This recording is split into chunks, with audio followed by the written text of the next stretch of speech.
Olá pessoal, vamos dar continuidade às nossas aulas.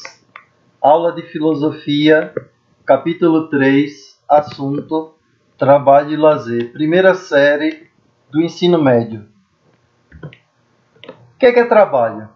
Para o materialismo histórico, trabalho é a transformação da natureza. O homem trabalha a natureza, ele transforma os recursos naturais de acordo com a sua necessidade e os seus interesses. É esse trabalho que funda a sociedade, o homem e toda a realidade. Vamos relembrar, lá na pré-história, o homem que não trabalhava, que não transformava a natureza, que ficava em uma posição passiva diante das adversidades do mundo, era um homem nômade, coletor. Quando o homem começa a transformar a natureza, ele deixa de ser nômade e passa a ser sedentário. Ele passa a dominar a natureza, criando assim a pecuária e a agricultura. O ser humano pode ser designado como Homo sapiens, aquele homem que sabe, mas também o Homo faber, o homem que faz. Esse conceito de Homo faber tem a ver com a ideia do materialismo histórico. O materialismo histórico que foi criado por Karl Marx explica a sociedade e o homem a partir da economia, a partir da transformação da natureza. E a gente sabe que transformação da natureza é trabalho.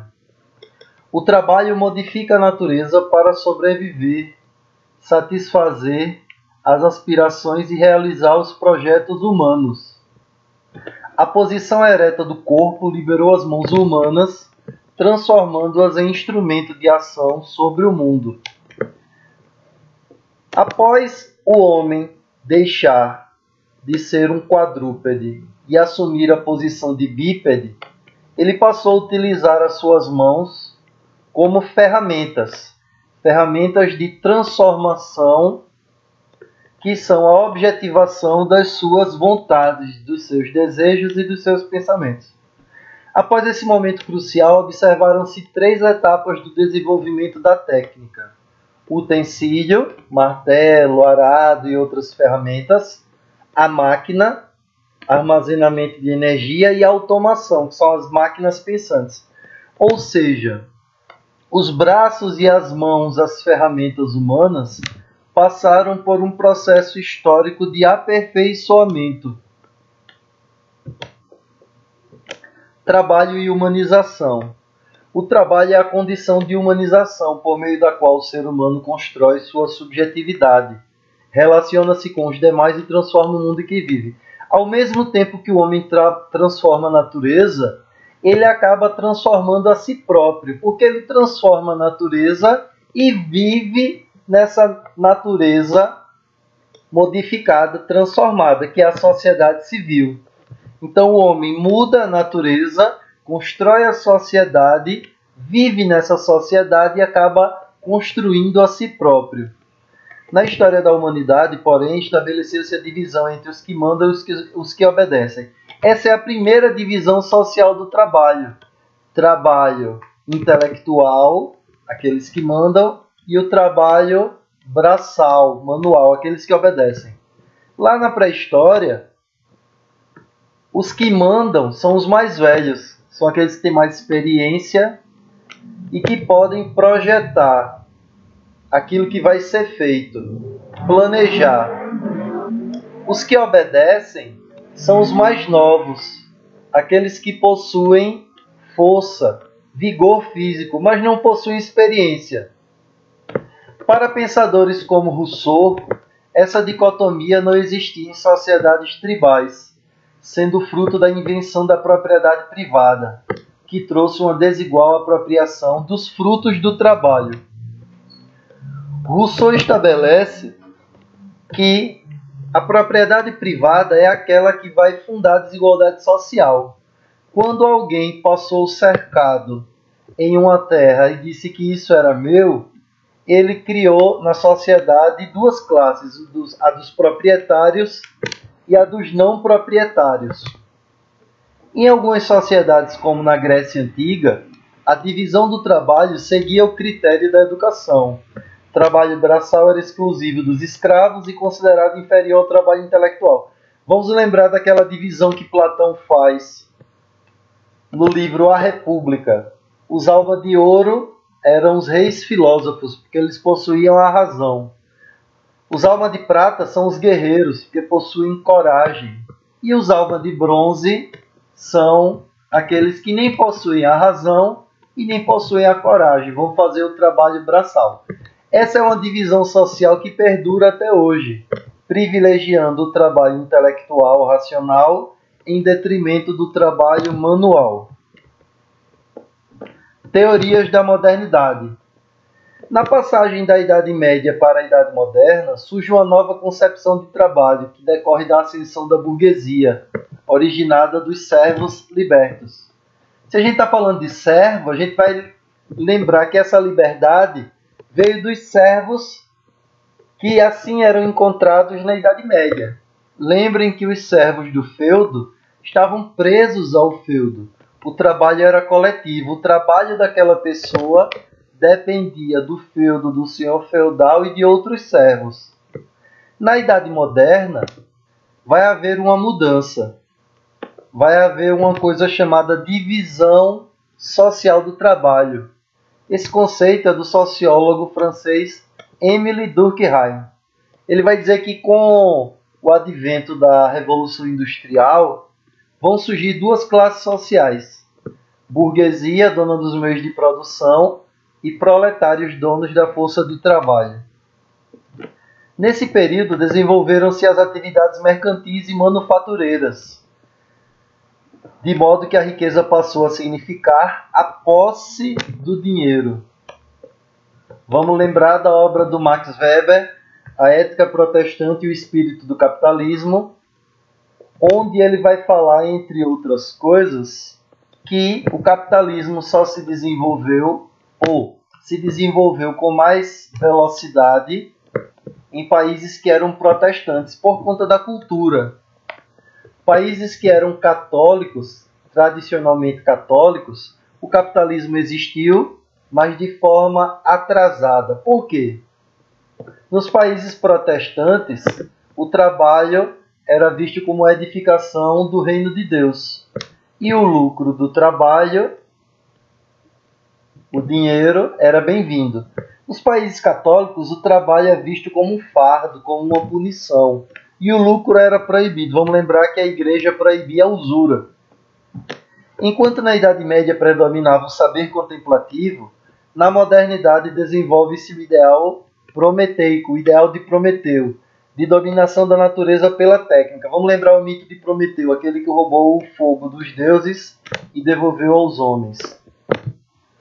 Esse ideal de dominação da natureza pela técnica, ele é apontado por dois sociólogos, Max Weber e a filosofia e a sociologia de Auguste Comte. Max Weber vai dizer que a modernidade tem o traço significativo do triunfo da razão sobre outras formas que não são racionais, formas místicas de tentar dizer aquilo que a sociedade é. Auguste Comte, como um iluminista, acredita que a ciência e a razão, o saber experimental, são capazes não só de dizer aquilo que a natureza é, entendê-la, como também dominá-la, através da ciência, da razão e do experimento. O liberalismo econômico e político criou a figura jurídica do contrato livre de trabalho, contrapondo-se às relações servis medievais. Como a gente já havia visto, o servo estava preso ao feudo. Já o trabalhador livre assalariado ou associado, ele pode fazer um contrato de forma livre com seu empregador. Essa ideia de liberalismo econômico, ela vai sofrer muitas críticas do materialismo histórico, que vê a relação entre burgueses e proletários como uma relação desigual, visto que o trabalho é desempenhado pelo proletário mas toda a riqueza produzida por ele fica na mão do burguês, a qual lhe dá uma ínfima fração que é o salário. Esse processo é chamado de mais-valia, mas nós vamos ver isso mais para frente. A era do olhar, a disciplina. Michel Foucault investigou as mudanças decorrentes do nascimento das fábricas. Ele também interpretou a exploração do trabalhador como um lento processo de imposição da disciplina e da docilização do corpo como mecanismo de coerção. Foucault vai estudar vários ambientes modernos, como a escola, a fábrica, o presídio, o hospital. Para o senso comum, para a maioria da sociedade, esses são ambientes de mudança, de transformação, de humanização, de criação. Para Foucault, esses ambientes são ambientes de disciplina, de coerção, de imposição da vontade de classes dominantes ou até do próprio Estado. É nesses ambientes onde se formam corpos dóceis. Esse conceito é o conceito de Foucault. O que são corpos dóceis? São aquelas pessoas que são fáceis ou facilmente manipuladas. Nesse contexto, sobressai o olhar vigilante. A fábrica organiza e impõe ao trabalhador um tempo e um espaço específico, o que se repete em outras instituições fechadas, voltadas para o controle social, como prisões, hospitais psiquiátricos, escolas, etc. Em todas essas instituições existem regras, existem horários e existe aquela pessoa que controla, que observa a todos. O gerente, o encarregado. Hoje em dia, em nossa sociedade contemporânea, esse papel já está sendo tomado pelas máquinas. Nós temos sensores, câmeras, vídeo monitoramento, sensor de presença, entre outros. Trata-se da sociedade disciplinar, na qual o indivíduo é controlado pelo exterior e também interioriza o olhar que o vigia. Eu sou controlado por alguém que me vigia e acabo interiorizando todas aquelas regras, padrões e comportamentos. Por isso eu vou me tornando um corpo dócil. Transformações no trabalho. A sociedade do século XX observou mudanças profundas nas relações de trabalho, como o Taylorismo e o Fordismo. No Taylorismo, o trabalho era cronometrado, visava o aumento da eficiência operacional.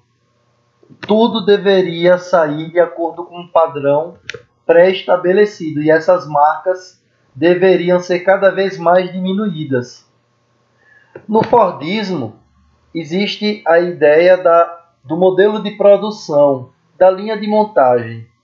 O trabalhador, o proletário agora, não é responsável pela mercadoria como um todo, mas a ele corresponde somente uma etapa do processo produtivo. Isso tem como finalidade aumentar a produção. Mas também ocorre o processo de reificação do trabalhador. Ele vai se tornando uma coisa, fazendo somente parte do processo de forma repetitiva. Vamos lembrar do clássico do cinema, Tempos Modernos, do Charlie Chaplin. Crítica à sociedade administrada. Quem vai fazer essa crítica à sociedade administrada e ao mundo do trabalho são os filósofos da Escola de Frankfurt. Para eles, a ciência e a técnica, de início apresentadas como libertadoras, tornaram-se opressoras, pois houve o predomínio da razão instrumental. A razão instrumental foi aquela que obscureceu a razão iluminista. Vamos lembrar alguns conceitos da Escola de Frankfurt. Para a Escola de Frankfurt, há uma crise na modernidade, pois os planos dos iluministas não se concretizaram. A razão iluminista era aquela que dizia que o homem deveria abandonar as trevas da ignorância, e abandonando essas trevas da ignorância, ele ia alcançar progresso e autonomia, baseado no uso da razão e da ciência. Com o advento da Revolução Industrial, essa razão iluminista se transformou em razão instrumental, objeto de domínio e de poder. A razão instrumental não se volta para a busca da verdade, como faz a razão cognitiva, mas tem por foco agir sobre a natureza e dominá-la. Ela visa a produtividade e a eficiência, mas não é reflexiva, não é crítica, provocando a alienação do trabalhador e o esgotamento dos recursos naturais. A razão instrumental não está preocupada em entender a sociedade, o homem ou qualquer aspecto humano. Ela tem como objetivo primeiro somente a produção e a eficiência. Houve muitas mudanças no mundo do trabalho a partir das décadas de 1970 e 1980, como o enfraquecimento dos sindicatos, a implantação de sistemas mais flexíveis nas fábricas, vamos lembrar do toyotismo, a priorização do trabalho em equipe e a polivalência da mão de obra. Um trabalhador que faz várias funções diferentes dependendo da necessidade da fábrica ou da empresa. Além disso, acentuou-se o deslocamento dos trabalhadores para o setor de serviços, chamado terceiro setor. Primeiro setor, extração de matéria-prima. Segundo setor é o de industrialização. Terceiro setor é o setor de prestação de serviços. Com isso, o trabalho ele vai ficando cada vez mais precarizado.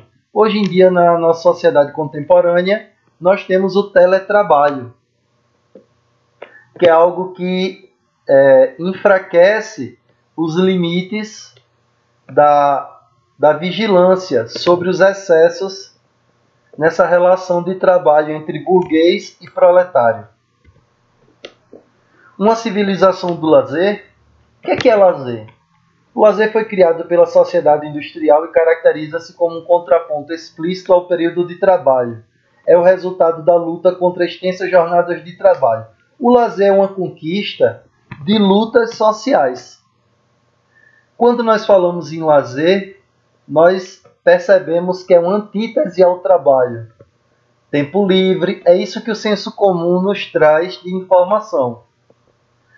O tempo liberado é aquele que se gasta com transporte, compromissos familiares, sociais, políticos ou religiosos, enquanto o tempo livre é o que sobra após a realização de todas as obrigações.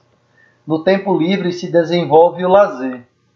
É nesse tempo livre que o proletário utiliza em suas folgas, em seus descansos remunerados, para descansar.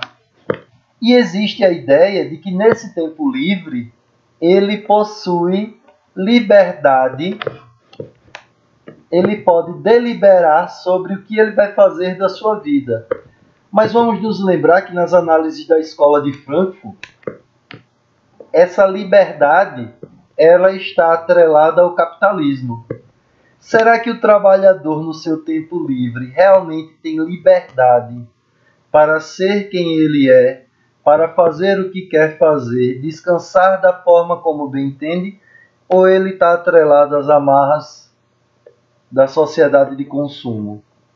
Podem-se apontar algumas funções do lazer: descanso, equilíbrio psicológico e participação social mais livre.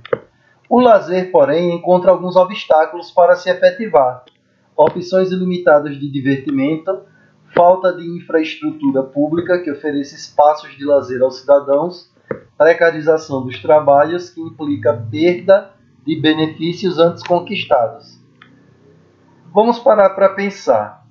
No final de semana, no dia do lazer do trabalhador, tem alguma opção que não envolva o gasto financeiro, em que ele possa, com qualidade de vida, aproveitar o seu tempo livre? Difícil, né? Um abraço e boa reflexão.